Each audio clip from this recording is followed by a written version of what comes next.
আসসালামু আলাইকুম। ২৬শে এপ্রিল ঢাকায় কী করেছিল? ২৬শে এপ্রিল ঢাকায় প্রায় লক্ষ লক্ষ সুন্নি মুসলমান ইয়া রাসূলুল্লাহ সাল্লাল্লাহু আলাইহি সাল্লাম স্লোগান দিয়ে ঢাকা মুখরিত করে। এই দেখে ওহাবী শায়েখরা অনেকেই ভয় পেয়ে যান এবং প্রশাসনও নানান তালবাহানা শুরু করে দেয় এবং তারা নানান প্রতিবন্ধকতার মধ্য দিয়ে ২৬শে এপ্রিল লক্ষ লক্ষ সুন্নি জনতা নিয়ে ঢাকায় সুন্নি মহাসমাবেশ সম্পূর্ণ করে। সমাবেশটি প্রথমে সোহরাওয়ার্দী উদ্যানে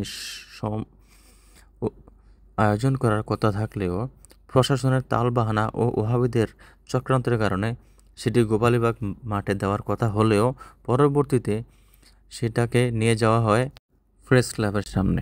তারা ভেবেছিল এভাবে তালবাহানা করলে হয়তো বা সুন্নিরা ঢাকায় আসবে না, কিন্তু তাদের এই চক্রান্তকে ভুল প্রমাণ করে ঢাকাতে লক্ষ লক্ষ সুন্নি জনতা ভিড় করে। এতে ওহাবী শায়েখরা অনেকেই ভয় পেয়ে যায় এবং তারা তাদের আধিপত্য বা যে আধিপত্য তারা ঢাকায় বিস্তার করেছিল সেটা অনেকটি ধূলিসাৎ হয়ে যায়। এতে সুন্নিরা আবার নতুন করে তাদের প্রাণ ফিরে পায় এবং ওহাবীরা অনেকটাই ভয় এবং ভীত অবস্থায় আতঙ্কিত হয়ে থাকে। তাই বাংলাদেশের সমস্ত সুন্নি জনতা একত্রিত হয়ে যেই মহাসমাবেশ ঢাকাতে ২৬ এপ্রিল করেছে, ইতিহাসের পাতায় সেটি একটি অনন্য চিত্র হয়ে থাকবে। সমাবেশের ডাক দেওয়ার প্রধান মূল ফটকে যিনি ছিলেন শাহ আল মুজাদ্দিদি তরিকার এই শায়েখ, তিনি তার ডাকে বাংলাদেশ ঢাকায় আসার পরিকল্পনা করেছিলেন এবং তার সাথে একত্ববোধ করে আল্লামা এম এ মতিন এবং আল্লামা জয়নুল আবেদিন আল কাদেরী একত্রিত হন।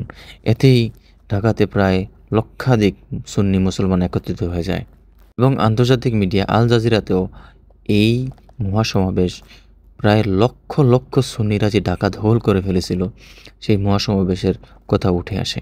আল জাজিরা জানায় ঢাকাতে প্রায় লক্ষাধিক সুন্নি মুসলমান একত্রিত হয়। বেশ কিছু ফেসবুক পোস্টের মাধ্যমে আমরা জানতে পারি জামাত নেতৃত্বাধীন অনেক ফেসবুক পেজ অনেকটাই ভয়ে আতঙ্কিত নানাভাবে অপপ্রচার চালাচ্ছিল। তাদের এই অপপ্রচারের জবাব সুন্নিরা ময়দানে এসে দিয়ে দেয় এবং তারা পরে আবার তাদের কথা ফিরিয়ে নিলেও তারা শুভেচ্ছা জানায়, কিন্তু তারা ষড়যন্ত্র করে বাংলাদেশের সুন্নি মুসলমানদেরকে সোহরাওয়ার্দী উদ্যানে জায়গা দেয়নি।